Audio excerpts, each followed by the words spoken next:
Hi, Assalamu alaikum. So today I want to explain this concept by Muhammad Faris in Productive Muslimah. He explained some combination of factors that will lead to better productivity and better outcomes. So the first thing that I want to explain is free will. Many people will be saying that I don't need to do anything because everything is designed, predestined, and so on. So I want to inform you that we humans have free will. That differentiates us from angels, because angels they don't have free will. Whatever Allah has assigned them to do, they have no choice, they will do it.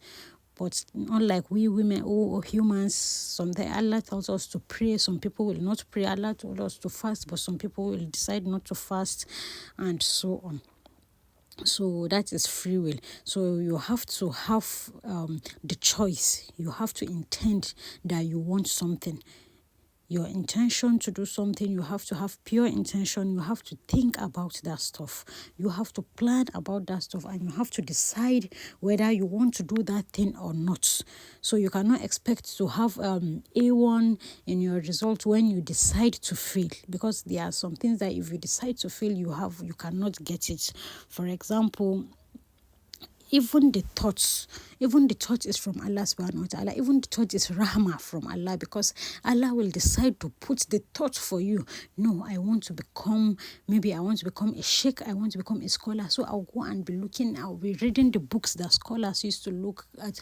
Or maybe I want to be a professor. I'll be doing the things that professors want to do. Or I want to become a medical doctor. I'll go and do what medical doctor. So it's Allah subhanahu wa ta'ala that puts the intention and the thought in your head. That is why productivity scholars used to say that in as much as you can think of it or you can imagine it in your head, it means that you can achieve it.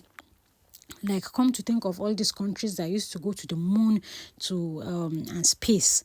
It's because they have put it in their mind that they want to do it. So, but countries that do not even put it in their mind, they are not going, because they are not intentional about it. So you have to think about it. That's why they used to tell you, think big.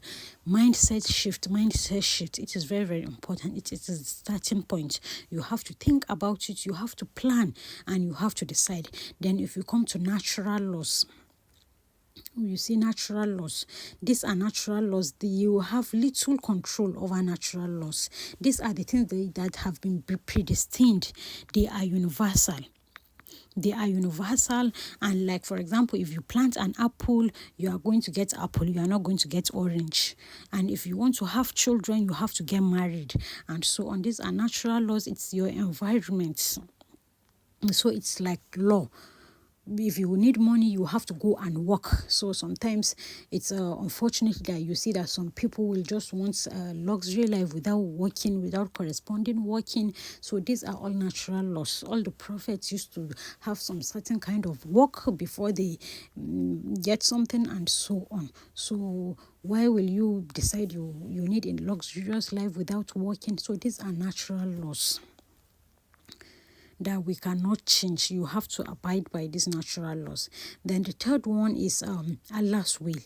So after doing these three, you have to, after feeding your apple tree, planting it and watering it, you have to come and do the third one, which is Allah's will. What are you expected to do here is you have to pray, you have to do tawakkul, you have to trust that Allah will make it to your plants to grow.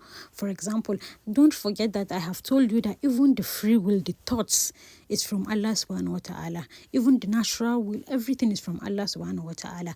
But after doing this too, you have to come and know that you have very little to do here.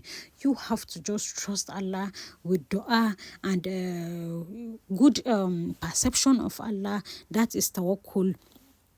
And you can see that here I wrote that these three of them is that is tying your camel. That Prophet Muhammad sallallahu alaihi wasallam told us that tawakkul is tying your camel and waiting for Allah subhanahu wa ta'ala to give you your result. So at the last one here is the outcome. the outcome. What are you expected after doing all this? You are expected to have shukr and you are expected to have sabr. That is why they used to say that a mu'min, everything of a mu'min is a win-win situation. Whatever comes out, you should be grateful. Then Allah subhanahu wa ta'ala said that if you are grateful, I will add for you. And if you are patient too, you all know the reward of being patient. So if you are patient, Allah will give you at a better time. Or if you are patient, Allah will exchange it, give you something better. Or if you are patient, Allah will keep it for you till in paradise and so on. So I hope you've learned from this, and if you have any question, you can send it in the comment section.